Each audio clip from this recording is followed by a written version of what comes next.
નમસ્કાર મિત્રો. Last time આપણે પ્રાણી સૃષ્ટિ, વનસ્પતિ સૃષ્ટિ વિશે અભ્યાસ કરી ચૂક્યા હતા. હવે આગળ એક નવો પોઈન્ટ આપણે સમજવા પ્રયત્ન કરીશું. આ ચેપ્ટરનો છેલ્લો પોઈન્ટ કેવો હોય તો કહી શકાય છે વાયરસ, વિરોઇડ્સ અને લાઇકેન્સ, ત્રણ સજીવો જે ઉપરની કોઈપણ સૃષ્ટિની અંદર સમાવેશ કરવામાં આવ્યો નથી તેના વિશે આપણે અહીંયા ચર્ચા કરવામાં આવેલી છે, જેની આપણે થોડીક વિગતે અત્યારે ચર્ચા કરીશું. વાયરસ, વિરોઇડ્સ અને લાઇકેન્સ, તમને બધાને નામ જાણીતા લાગશે. વાયરસને તમે ઓળખો છો, અત્યારે આપણને કોરોના વાયરસની પ્રક્રિયા ચાલુ છે. વિરોઇડ્સ એટલે વાયરસ કરતાં પણ સૂક્ષ્મ રચના, એને વિરોઇડ્સ તરીકે ઓળખવામાં આવે છે. અને લાઇકેન્સ છે એ લીલ અને ફૂગ બંનેના મિશ્રણથી બનતી આખી સજીવની રચના છે, એને આપણે લાઇકેન્સ તરીકે ઓળખીએ છીએ. હવે આગળ જઈએ. વિટેકરની 5 સૃષ્ટિ વર્ગીકરણ પદ્ધતિમાં વાયરસ અને વિરોઇડ્સ જેવા કેટલાક એકકોષી સજીવો તેમજ લાઇકેન્સનો ઉલ્લેખ કરવામાં આવ્યો નથી, કારણ કે એ નિમ્ન કક્ષાની અકોષીય રચના ધરાવતા હોવાથી તેમને અકોષીય એટલે અનિયમિત આકારના વિશિષ્ટ રચના ધરાવતા એકકોષીય સજીવો તરીકે ઓળખવામાં આવે છે. તેથી તેનો 5 સૃષ્ટિ વર્ગીકરણ પદ્ધતિમાં તેનો સમાવેશ કરવામાં આવેલો નથી. લાઇકેન્સનો પણ ઉલ્લેખ નથી કર્યો, કારણ કે મિશ્રણથી બનેલું સજીવ તરીકે ઓળખાતું હોય છે, એટલે એનો પણ ઉલ્લેખ કરવામાં આવેલો નથી. એમાંનું પ્રથમ આપણે સમજવા પ્રયત્ન કરીશું વાયરસ. શોર્ટનોટ તરીકે વાયરસ વિશેની વિગતો પૂછાતી હોય છે, એને આપણે અહીંયા સમજવા પ્રયત્ન કરીશું, જે તમે થોડુંક ધ્યાન આપજો. શરદી સાથેના ચેપી તાવ કે ઇન્ફ્લુએન્ઝા, કોમન કોલ્ડ અથવા ફ્લૂ તરીકે ઓળખાય છે, તે વાયરસના કારણે થતા રોગ છે. ચેપી તાવ અને ઇન્ફ્લુએન્ઝા તરીકે ઓળખાય છે, એ વાયરસના કારણે થતા રોગ તરીકે ગણવામાં આવતા હોય છે. અત્યારે પણ આપણને ફ્લૂ થયો હોય તો ડૉક્ટરો દ્વારા એનો ટેસ્ટ કરવામાં આવે છે, અને ફ્લૂ જણાતું હોય અને મેજર ફ્લૂ જણાતો હોય તો કોરોના વાયરસ તરીકે ગણી અને એની ટ્રીટમેન્ટ કરવામાં આવતી હોય છે. એટલે મોટાભાગના આપણા શરીરની અંદર ચેપ દ્વારા ફેલાતા વાયરસ દ્વારા થતા રોગો આપણને જોવા મળતા હોય છે. તો એ બધા શું છે? વાયરસ તરીકે ઓળખાતા હોય છે. વાયરસ સાચા અર્થમાં વાસ્તવિક જીવન ધરાવતા નથી. વાયરસ સાચી રીતે પોતાનું જીવન વાસ્તવિક રીતે ધરાવતા નથી.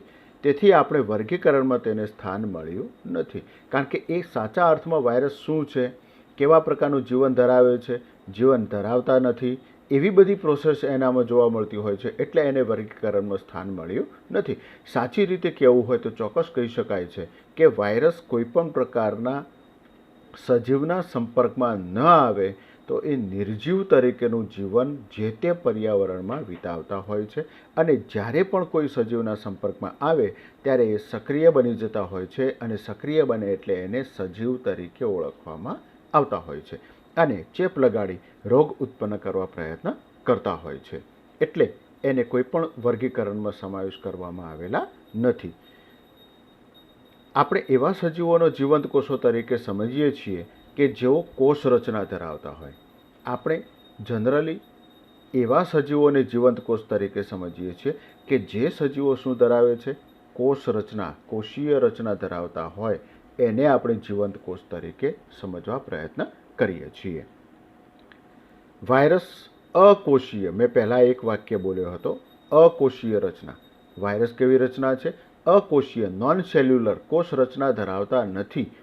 એટલે વાયરસ અકોષીય સજીવ છે, જેઓ જીવંત કોષની બહાર નિષ્ક્રિય સ્ફટિકમય રચના ધરાવે છે. હવે જીવંત કોષની બહારના ભાગમાં કોઈ પણ સજીવના સંપર્કમાં ન આવે તો કેવી રીતે જીવન વિતાવે છે? નિષ્ક્રિય રીતે, નિષ્ક્રિય સ્ફટિકમય રચના તરીકે.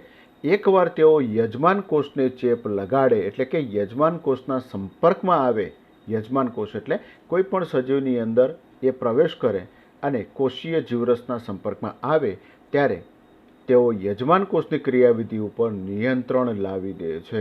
એટલે યજમાન કોષની અંદર પોતાની ક્રિયાવિધિ શરૂ કરી દે છે અને એ કોષ ઉપર પોતાનું પ્રભુત્વ જમાવે છે. એટલે એ વાયરસના અંડરમાં કોષમાં થતી ક્રિયાવિધિ નિયંત્રણમાં આવી જાય છે. સ્વયંજનિત થઈ યજમાનને મારી નાખે છે. એટલે કોષની બધી ચયાપચયની ક્રિયાઓ વાયરસ પ્રેરિત બની જાય છે અને વાયરસ દ્વારા પ્રેરિત બને એટલે એ ચયાપચયની ક્રિયાઓ ધીમે ધીમે બંધ કરવા માંડે છે અને કોષને મારી નાખે છે. એટલે યજમાનને પણ મારી નાખે છે. વાયરસ સજીવ છે કે નિર્જીવ તે કહી શકાય? વાયરસ પ્રશ્ન આપ્યો છે, વાયરસ સજીવ છે કે નિર્જીવ તે કહેવો તો આપણે કહી શકાય? કશું જ કહી શકાતું નથી. વાયરસને સજીવ પણ નથી કહેવાતો, વાયરસને નિર્જીવ પણ નથી કહેવાતો, કારણ કે બંનેની રચનામાં વાયરસ જીવિત રહેતો જોવા મળે છે. એટલે આપણે એને સજીવ પણ નથી કહેતા અને નિર્જીવ પણ નથી કહેતા. પણ એક ચોક્કસ વાત છે કે સજીવ અને નિર્જીવને જોડતી કડીરૂપ રચના તરીકે ઓળખાતું હોય તો એને આપણે વાયરસ તરીકે ગણીએ છીએ. હવે સજીવની રચનાત્મક અને ક્રિયાત્મક એકમ તરીકે આપણે વાયરસને ગણીએ છીએ. તો કેટલાક વાયરસ અહીંયા આપણને આપેલા છે જે વનસ્પતિ ઉપર જોવા મળે છે અને જુદા જુદા વૈજ્ઞાનિકોએ તેને શોધવા માટે પ્રયત્ન કર્યો હતો. તો એના વિશેની વિગતો આપણે અહીંયા જોડી શકીએ છીએ. એક મોસ્ટ ઇમ્પોર્ટન્ટ ક્વેશ્ચન એમાં પરીક્ષામાં પૂછાતો હોય છે કે વાયરસને સજીવ અને નિર્જીવની જોડતી કડીરૂપ ગણવામાં આવે છે. તો આગળ આપણે જોયું એની અંદર જ એ ફકરામાં જ તેનો જવાબ આવી જતો હોય છે. એટલે તમે એમાંથી શોધી અને તૈયાર કરવા પ્રયત્ન કરજો. પહેલી વાત આપી છે અહીંયા પાશ્ચર નામના વૈજ્ઞાનિકે. તો પાશ્ચરે શું શોધ્યું? તો પાશ્ચર દ્વારા વાયરસ નામનો અર્થ શોધ્યો છે અને વાયરસનો અર્થ શું બને છે? તો વિષ. વાયરસ એટલે વિષ અથવા ઝેરી રસાયણ. વાયરસ એટલે વિષ અથવા ઝેરી રસાયણ, ઝેરી કેમિકલ તરીકે ઓળખવામાં આવ્યું છે.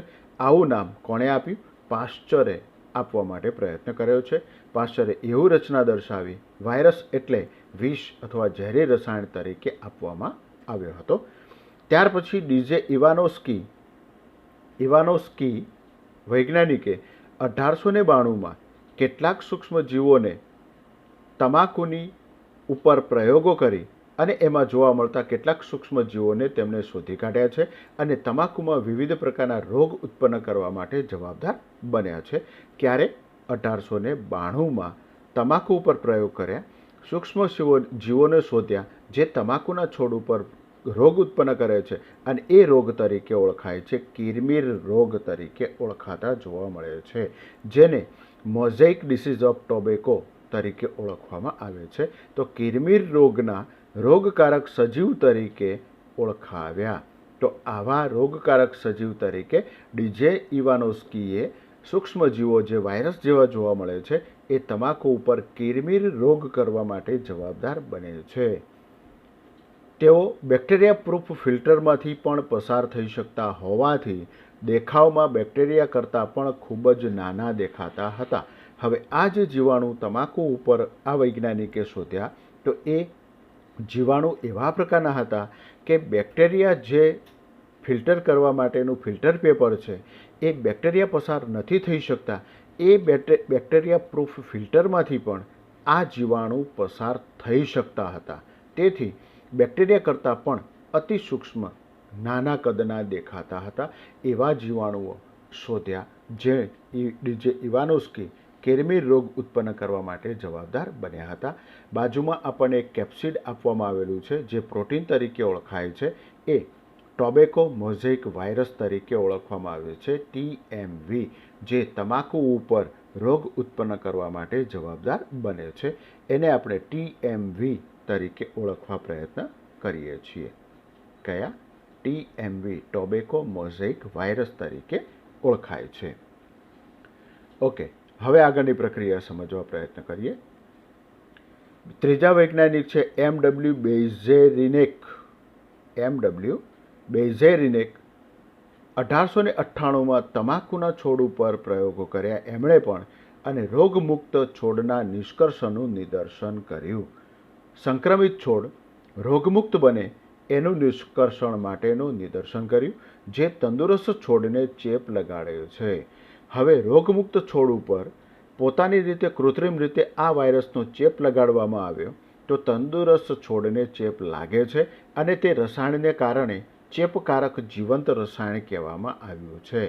તો આ જે ફ્લુઇડ રસાયણ જે દ્વારા ચેપ લગાડ્યો તમાકુને તો ચેપકારક જીવંત રસાયણ તરીકે ઓળખવામાં આવ્યું અને એમણે પણ પ્રયોગ કરી એ સાબિત કર્યું કે તમાકુના છોડ ઉપર કિરમીર રોગ ઉત્પન્ન થતો હોય છે અને એ સૂક્ષ્મ જીવાણુના ચેપ લગાડવાથી ચેપી વાયરસ તરીકે ઓળખાવી અને આ રોગ ઉત્પન્ન કરે છે એવું એમણે પણ સાબિત કરી આપ્યું છે.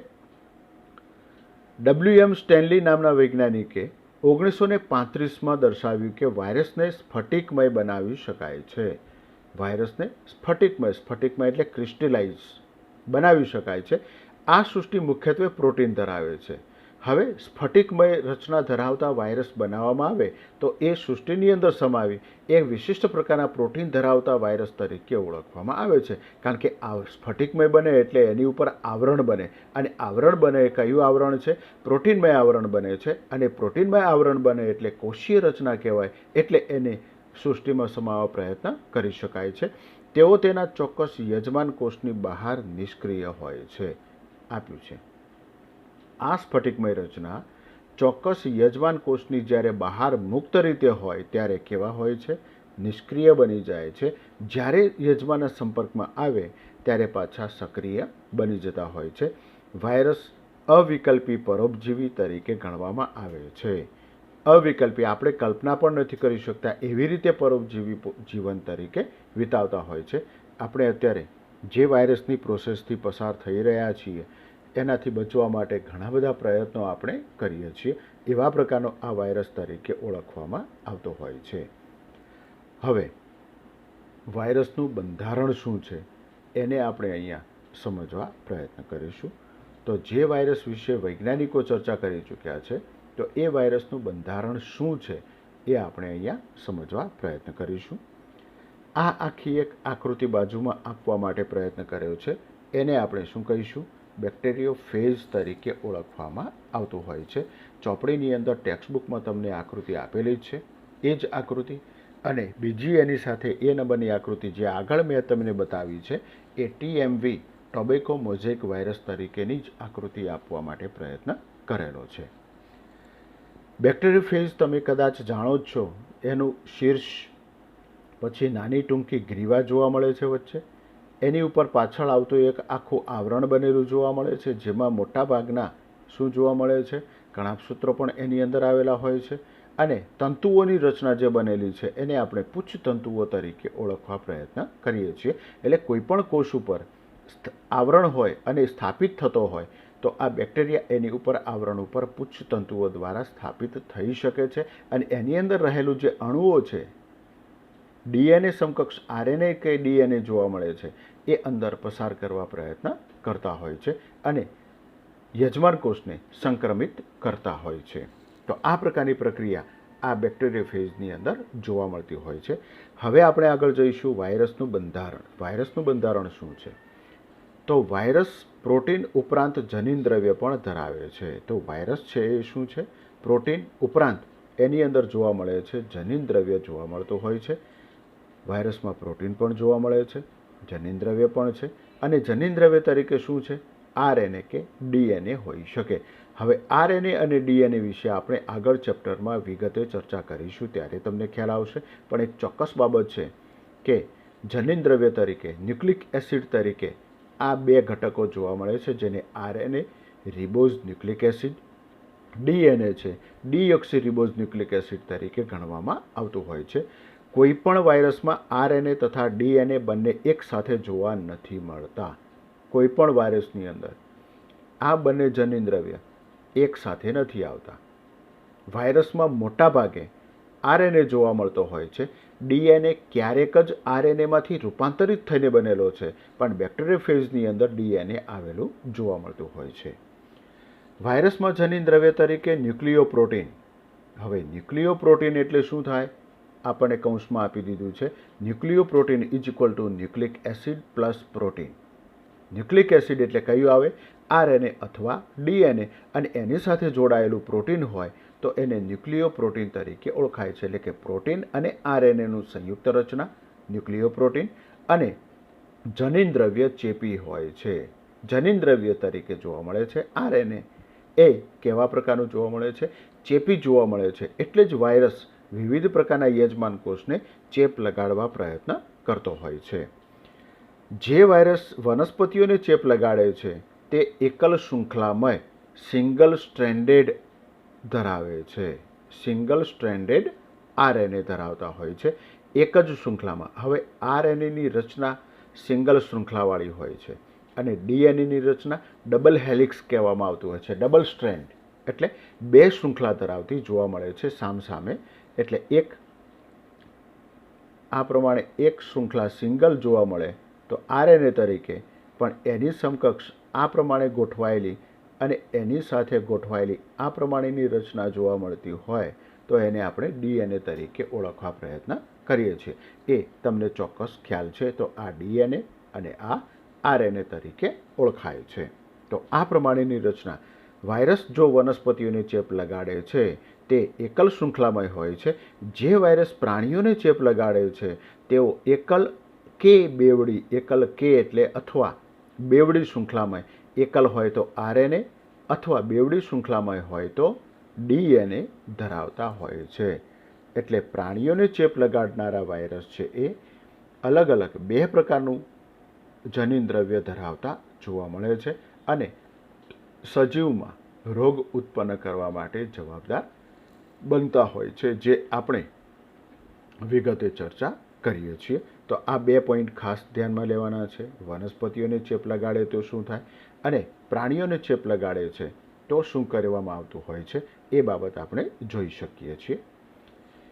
બેક્ટેરિયા વાયરસ કે બેક્ટેરિયોફેજ વાયરસ, બેક્ટેરિયા વાયરસ અથવા બેક્ટેરિયોફેજ વાયરસ જે આપણે આકૃતિ આપવા માટે પ્રયત્ન કરેલો છે બેક્ટેરિયોફેજ વાયરસ તરીકે. બેક્ટેરિયોફેજ વાયરસ બેક્ટેરિયાને ચેપ લગાડતા વાયરસ તરીકે ઓળખવામાં આવે છે. બેક્ટેરિયોફેજ વાયરસ એટલે કયા? આ બેક્ટેરિયોફેજ છે એને ચેપ લગાડતા વાયરસ તરીકે ગણવામાં આવતા હોય છે. સામાન્ય રીતે બેવડી શૃંખલા ડીએનએ ધરાવતા જોવા મળે છે. એટલે કે ડીએનએ વાયરસ છે. તો બેક્ટેરિયાને ચેપ લગાડનારા વાયરસ છે કેવા?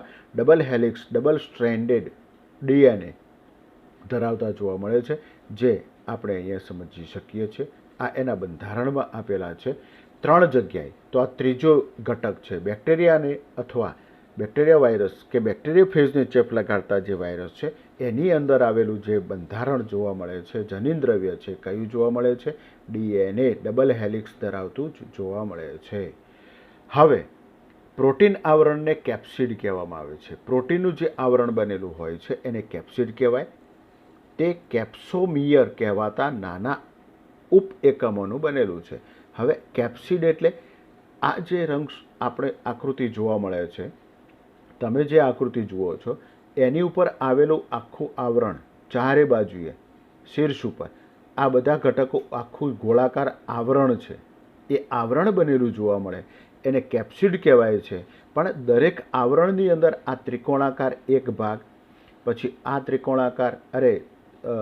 ત્રિકોણાકાર બીજો ભાગ, ત્રીજો ભાગ, ચોથો ભાગ, પાંચમો ભાગ, છઠ્ઠો ભાગ, સાતમો ભાગ, આઠમો, નવમો, 10, 11, 12, 13, 14 એવા બીજી બાજુએ રાઉન્ડ શેપમાં આ બધા ભાગ જોવા મળે છે. તો આ એક ત્રિકોણાકાર ભાગ છે એને આપણે કેપ્સોમિયર કહીએ છીએ. અને આવા અનેક કેપ્સોમિયરથી જે બેક્ટેરિયોફેજનું આવરણ બને એ પ્રોટીનનું બનતું જોવા મળે છે એને આપણે કેપ્સિડ તરીકે ઓળખવામાં આવતું હોય છે. તો આપણે એને ખાસ સમજવા પ્રયત્ન કરીએ છીએ. કેપ્સિડ એ ન્યુક્લિક એસિડને સુરક્ષિત કરે છે. હવે કેપ્સિડનું જે આવરણ બને છે એની અંદર શું જોવા મળે છે? Nucleic acid. ન્યુક્લિક એસિડ એટલે કયો જોવા મળે છે? આરએનએ અથવા ડીએનએ છે. પણ મોટાભાગે ડીએનએ છે એને સુરક્ષિત કરવા માટે પ્રયત્ન કરે છે. કેપ્સોમિયર કુંતલમય એટલે કે હેલિકલ કે બહુફલકીય ભૌમિતિક સ્વરૂપમાં ગોઠવાયેલું હોય છે. હવે કેપ્સોમિયર છે એ કુંતલમય રચના ધરાવતું જોવા મળે, બહુફલકીય પણ જોવા મળે કે ભૌમિતિક સ્વરૂપમાં ગોઠવાયેલું જોવા મળે છે. એટલે આ ત્રિકોણાકાર બનાવી એવા ત્રિકોણાકાર ભાગ ભેગા મળી અને આખી રચના બનાવતા જોવા મળે છે, જેને આપણે કેપ્સિડ તરીકે ઓળખાય છે. અહીંયા કેપ્સોમિયર છે શબ્દ, એની જગ્યાએ કેપ્સિડ લખવું હોય તો આપણે લખી શકીએ છીએ. તો આ પ્રકારની રચના વાયરસના બંધારણમાં જોવા મળે છે. હવે આગળ એનાથી થોડુંક આગળ પ્રયત્ન કરીએ. વાયરસનું બંધારણ જોઈ ચૂક્યા. હવે આપણે સમજવાનું છે કે વાયરસથી થતા રોગો કયા છે. વાયરસથી થતા રોગો આપણે બધા જાણીએ જ છીએ મોટા ભાગે. જો એક ગાલપચોડિયું, જેને આપણે લાપોટિયું તરીકે ઓળખવામાં આવે છે, મમ્પ્સ તરીકે ઓળખાય છે. બીજું બળિયા, સ્મોલપોક્સ, ચામડી ઉપર ફોલ્લા થવાની ક્રિયા, બળિયા બાપજીનો કોપ આપણે કહેતા હોઈએ છીએ, એને સ્મોલપોક્સ, ચિકનપોક્સ તરીકે જે ઓળખાતા હોય છે તે. વિસર્પિકા હર્પીસ તરીકે ઓળખાય છે, હર્પીસ. બીજું શરદી સાથેનો તાવ, જેને ઇન્ફ્લુએન્ઝા તરીકે ઓળખવામાં આવે છે તે. ત્રીજું એડ્સ, જેને એક્વાયર્ડ ઇમ્યુનોડેફિશિયન્સી સિન્ડ્રોમ કહેવામાં આવે છે, જે વિજાતીય સમાગમ દ્વારા ફેલાતો જોવા મળે છે. વિજાતીય એટલે કે અનેક સાથે સમાગમ કરવામાં આવે તો એડ્સ નામનો રોગ HIV વાયરસ દ્વારા ફેલાતો જોવા મળે છે. HIV એટલે હ્યુમન ઇમ્યુનો વાયરસ તરીકે ઓળખવામાં આવે છે. એના દ્વારા ફેલાતો રોગ એઇડ્સ તરીકે ગણવામાં આવતો હોય છે. આનું ફૂલ નેમ તમારે યાદ રાખવા માટે પ્રયત્ન કરવાનો. આ બધા રોગો છે એ વાયરસ દ્વારા ફેલાતા રોગ તરીકે ગણવામાં આવતા હોય છે. વનસ્પતિની અંદર પણ એ જ પ્રમાણેના રોગો ફેલાતા જોવા મળે છે. વનસ્પતિમાં કિરમિર રચના તમાકુમાં જોવા મળે છે, જેને મોઝેઇક ફોર્મેશન એટલે કિરમિર વલન, પર્ણવલન તરીકે ઓળખાય છે. પર્ણ કાળું પડી જવું, પર્ણ સુકાઈ જવાની રચના, એને મોઝેઇક ફોર્મેશન તરીકે. પર્ણવલન, પર્ણનું કોકડું વળી જવું, પર્ણ ગોળાકાર સ્વરૂપમાં વળી જાય, પર્ણની ક્ષેત્રફળ છે નાનું બની જતું જોવા મળે, લીફ રોલિંગ કહેવાય. પર્ણકુંચન, પર્ણનું સંકોચન થઈ જતું હોય છે, લીફ કર્લિંગ તરીકે ઓળખીએ છીએ તે. પાંડુવર્ણ, યલોઇંગ, પર્ણ પીળું પડી જાય, પર્ણ છે એ વનસ્પતિમાં પીળું પડી જાય છે, પ્રકાશ સંશ્લેષણ નથી કરતું અને પર્ણ નાનું બનતું જાય છે, એને પાંડુવર્ણ શબ્દ ધ્યાનમાં લેવાનો. યલોઇંગ એટલે પીળા રંગનું પડી જવું, તેને પાંડુવર્ણ કહીએ છીએ. શિરા સ્પષ્ટતા, વેન ક્લેવિંગ, શિરાઓ ઉપસેલી અને વધુ પ્રમાણમાં ક્લિયર બનતી જોવા મળે. વેન અંદર કોષોની વચ્ચે ખૂંચેલી જોવા મળે, પણ કોષ સુકાઈ જાય એટલે વેન સ્પષ્ટ દેખાતી બને, તો એ પણ એક પ્રકારના રોગ તરીકે ઓળખાય છે. વામનતા, દ્વાર્ફિંગ, વામનતા એટલે ઠીંગણાપણું, છોડ ઊંચાઈમાં જેટલો વધવો જોઈએ એટલો ઊંચો થઈ શકતો નથી. કુંઠિત વૃદ્ધિ, એની વૃદ્ધિ સીમિત બની જાય છે અથવા ટૂંકી બની જતી જોવા મળે છે, વગેરે જેવા ચિહ્નો વાયરસ દ્વારા વનસ્પતિની અંદર જોવા મળે છે. તો આપણે ખાસ ધ્યાનમાં રાખવાનું કે પ્રાણીઓમાં વાયરસ દ્વારા કયા રોગો થાય છે અને વનસ્પતિમાં પ્રાણીઓ દ્વારા કયા રોગો થતા જોવા મળે છે, એ બાબત આપી છે. બીજું વધારાનું અહીંયા બાબત આપવા માટે પ્રયત્ન કર્યો છે, જે આપણે કોઈ પણ એક્ઝામની અંદર પૂછાતું હોય છે તો આપણે ધ્યાનમાં લઈ શકીએ છીએ. રોગનું નામ અને રોગકારક વાયરસ કયા છે, તો શરદી માટે કયો વાયરસ આવે છે? રીનો વાયરસ તરીકે આપણે ઓળખીએ છીએ, એ ફ્લૂ વાયરસ તરીકે ઓળખાય છે. ઇન્ફ્લુએન્ઝા, તો ઇન્ફ્લુએન્ઝા વાયરસથી ફેલાતો રોગ છે. રૂબેલા વાયરસથી. ગાલપચોડિયું, મિસલ્સ વાયરસથી, વાયરસનું નામ આપ્યું છે મિસલ્સ વાયરસ. પોલિયો, તો પોલિયો વાયરસ. બળિયા, વેરિયોલા વાયરસથી ફેલાતો રોગ છે. યલો ફીવર, અરબો વાયરસથી ફેલાતો રોગ છે. તો આ પ્રમાણે રોગનું નામ અને કયા વાયરસથી ફેલાતું રોગ છે અહીંયા લખવું હોય તો લખી શકો છો તમે. શું? એઇડ્સ કયા વાયરસથી? HIV વાયરસથી ફેલાતો રોગ તરીકે ગણવામાં આવતો હોય છે. તો આ પ્રમાણે તમે તમારી ધ્યાનમાં હોય એ પ્રમાણે જે રોગોનું નામ અને કયા વાયરસથી ફેલાય છે એ નામ પણ આપણે લખી શકીએ છીએ.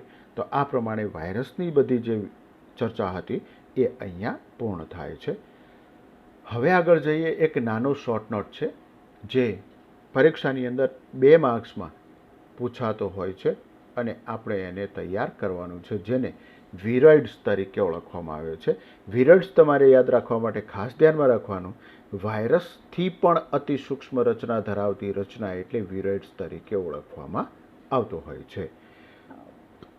1971 ટી.ઓ. ડાયનરે એક નવા ચેપી કારકો શોધ્યા. તેઓ વાયરસ કરતાં પણ નાના કદના હતા. આપ્યું છે કે કેવા? વાયરસ કરતાં પણ નાના હતા. બટાટામાં ત્રાકમય ગ્રંથિલ રોગ ઉત્પન્ન કરવા માટે જવાબદાર બન્યા.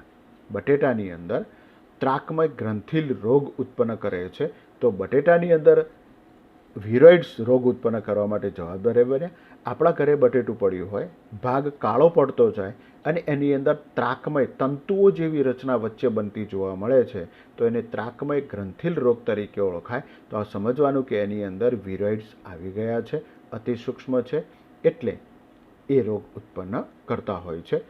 તેમાં મુક્ત આરએનએ જોવા મળે છે. હવે આ વિરોઇડ્સ છે એની અંદર જનીન દ્રવ્ય તરીકે શું છે? આરએનએ જ જોવા મળતો હોય છે. વાયરસમાં હોય તેવું પ્રોટીન આવરણ કેપ્સિડનો અભાવ છે. વાયરસની અંદર જે બેક્ટેરિયોફેજની અંદર જોવા મળે છે જે પ્રોટીન આવરણ છે એવું કેપ્સિડ આ વિરોઇડના ઉપર જોવા મળતું નથી. એટલે આરએનએ કેવું છે? ફક્ત મુક્ત જોવા મળે છે. એમ કહી શકાય કે ફક્ત આરએનએ ધરાવતું જ રચના જોવા મળે છે, બીજી કોઈ રચના એની આજુબાજુ નથી, જેને વિરોઇડ તરીકે ઓળખીએ છીએ. આથી તેને વિરોઇડ્સ નામ આપવામાં આવ્યું છે. વિરોઇડ્સના આરએનએનો આણ્વીય ભાર ખૂબ જ ઓછો છે. વિરોઇડ્સની અંદર આવેલો આરએનએ છે એનો આણ્વીય ભાર છે કેટલો જોવા મળે છે? ખૂબ ઓછો ભાર એનામાં જોવા મળે છે. માનવમાં આ વિરોઇડ્સ દ્વારા કયો રોગ થાય છે?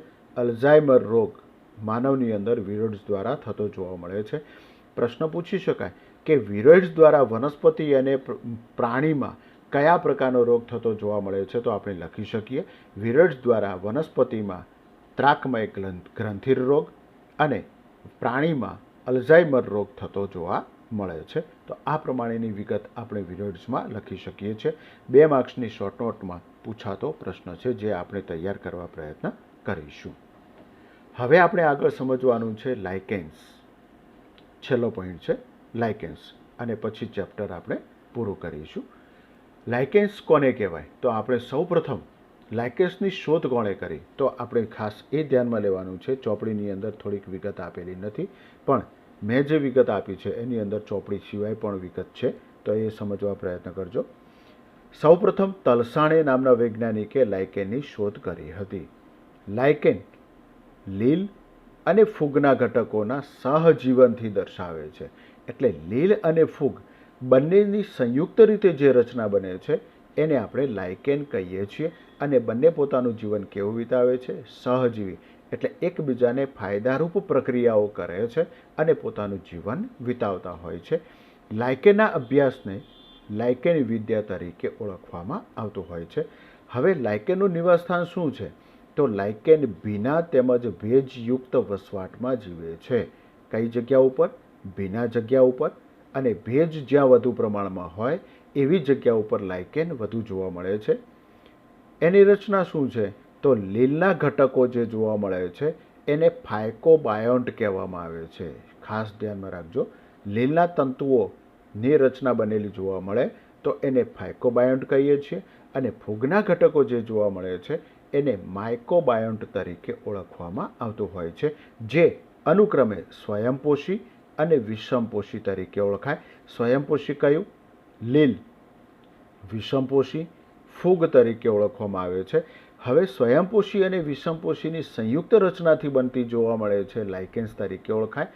લીલ છે એ પ્રકાશ સંશ્લેષણ કરે છે, ખોરાક બનાવે છે, એ ખોરાક પોતે મેળવે છે અને ફૂગને આપવા પ્રયત્ન કરે છે. તો ફૂગ શું કરે છે? લીલ માટે જમીનમાંથી વિવિધ પ્રકારના ઘટકોનું શોષણ કરે છે, ભેજ શોષે છે અને લીલને આપવાનું કામ કરે છે, અને ફૂગને આશ્રય સ્થાન મળે છે અને લીલને ઘટકો જમીનમાંથી મળે છે. એટલે બંને એકબીજાથી પોતાનું કાર્ય કરે છે. અહીંયા આપ્યું જ છે લીલ એ પ્રકાશ સંશ્લેષણથી ખોરાક ઉત્પન્ન કરી તૈયાર ખોરાક ફૂગને આપે છે.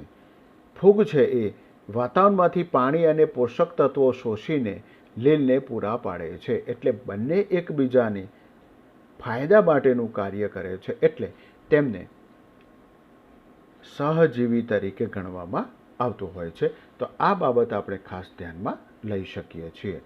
હવે તેઓ પ્રજનનનું કાર્ય કેવી રીતે કરતા જોવા મળે છે, તો આપણે એને થોડુંક સમજવા પ્રયત્ન કરીએ.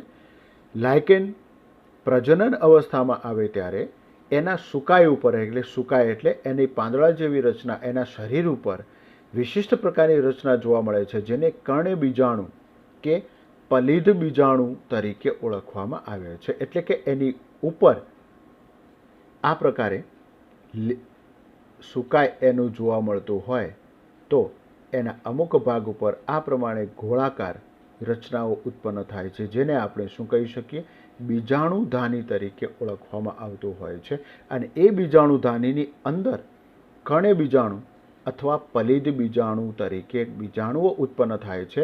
બીજાણુ વેરવિખેર બને અને નવું વનસ્પતિ સુકાય, લીલ અથવા લાયકેન તૈયાર કરે છે, જેને આપણે અલિંગી પ્રજનન તરીકે ઓળખીએ છીએ.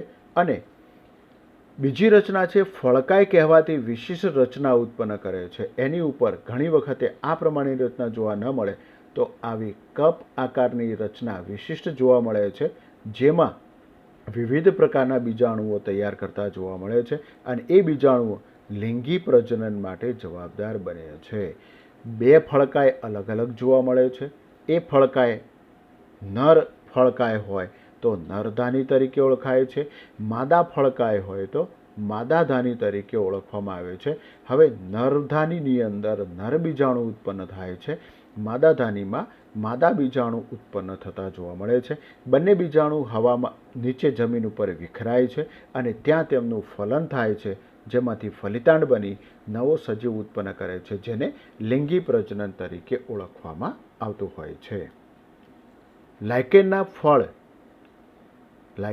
ફળ આકારને એપોથેશિયમ કે ચંબુ આકાર પેરેથેશિયમ કહેવામાં આવે છે.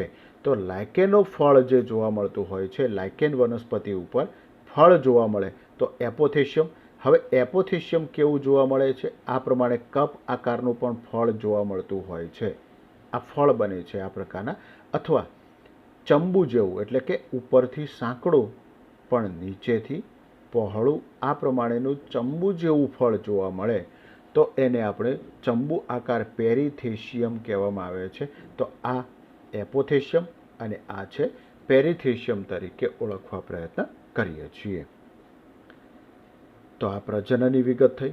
હવે લાયકેનના પ્રકાર કેટલા છે એના વિશેની વિગત છે.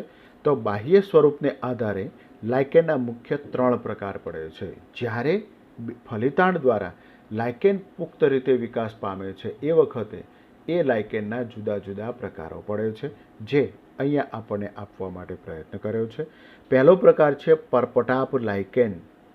પથ્થર ઉપર જ્યારે શરૂઆતના સ્ટેજ ઉપર લાયકેન તૈયાર થાય ત્યારે પરપટાપ એટલે કે નાના પરપોટા જેવી રચના તૈયાર થાય છે અને નાનું ગ્રીન કલરની નાનું પાંદડું જોવા મળતું હોય એવી રચના પથ્થર ઉપર ચોંટેલી જોવા મળે છે, જેને પરપટાપ લાયકેન ક્રુસ્ટોઝ તરીકે ઓળખવામાં આવે છે. ત્યાર પછી એ થોડુંક વિકાસ પામે અને મોટું બને એટલે પત્ર બને, પાતળું પાંદડું ફેલાયેલું જોવા મળે, પત્ર જેવું જોવા મળે, એને પત્રમય લાયકેન તરીકે ઓળખવામાં આવે છે. તો ફોલિયોઝ તરીકે ઓળખાય. પછી ક્ષુપિલ એટલે એમાંથી તૈયાર થતું પાંદડા જેવું લાયકેન જે જોવા મળે છે, એમાંથી થોડુંક ક્ષુપ જ્યારે તરીકેનું, એટલે કે નાની રચના, તંતુ જેવી રચના ઉપર ઉત્પન્ન થતી જોવા મળે છે, એને આપણે ક્ષુપિલ લાયકેન ફ્રુટિકોઝ તરીકે ઓળખવામાં આવે છે. અને ક્ષુપિલ લાયકેન તરીકે ઓળખાય એને સ્ટ્રિગ્યુલા વનસ્પતિનું નામ આપ્યું છે. પાર્મેલિયા અને દગડફૂલને ઉષ્ણિયા તરીકે ઓળખવામાં આવતું હોય છે. દગડફૂલ અને પાર્મેલિયા આપણી સ્કૂલોમાં લેબોરેટરીની અંદર પ્રેક્ટિકલમાં પણ આવે છે, એ નમૂના તરીકે મૂકવામાં આવેલું હોય છે. તો એ જરાક સમજવા માટે પ્રયત્ન કરજો. તો લાયકેનના 3 પ્રકાર: પરપટાપ લાયકેન, પત્રમય લાયકેન અને ક્ષુપિલ લાયકેન તરીકે ઓળખવામાં આવતું હોય છે. હવે એની વિશેષતા શું છે?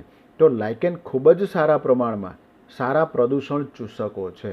એટલે ગંદકીવાળો વિસ્તાર હોય, ભેજ વધારે પ્રમાણમાં હોય, વધુ પ્રદૂષણ ફેલાવતા ઘટકો હોય, ત્યાં લાયકેન તૈયાર થાય છે અને પ્રદૂષણ ચૂસી અને પોલ્યુશન ઘટાડવા માટે પ્રયત્ન કરે છે. તેઓ પ્રદૂષિત વિસ્તારમાં વિકાસ પામતા નથી. પ્રદૂષિત વિસ્તાર હોય એની અંદર વધુ પ્રમાણમાં વિકાસ પામતા નથી. સામાન્ય પ્રકારના હોય ત્યાં આ પ્રકારના લાઇકેન તૈયાર થાય છે અને પ્રદૂષણ ચૂસકો તરીકે જોવા મળે છે. કુદરતમાં લાઇકેન એકલાને જોઈએ તો તેનામાં બે ભિન્ન પ્રકારના સજીવો સંકળાયેલા છે તેવી કલ્પના પણ થઈ શકતી નથી. લાઇકેન એકલાને જોઈએ તો એમાં બે સજીવો સંકળાયેલા છે એવો કોઈપણ પ્રકારની આપણે કલ્પના કરી શકતા નથી. એક ગોળાકાર સ્વરૂપની વિશિષ્ટ રચના જોવા મળે છે એમ આપણે અનુભવ કરી શકીએ છીએ. તો આ પ્રમાણે લાઇકેનની શોર્ટ નોટ પરીક્ષાની અંદર પૂછાય તો તમારે આ પ્રમાણે તૈયારી કરવાની છે. આપણે આ ચેપ્ટર અહીંયા પૂરું કરીએ છીએ અને એના પ્રશ્નોના જવાબ તમને જે આપવામાં આવ્યા હોય અને આપવામાં આવશે એ પ્રમાણે તમે નોટમાં લખી તૈયાર કરવા માટે પ્રયત્નો કરજો. Okay, thank you very much.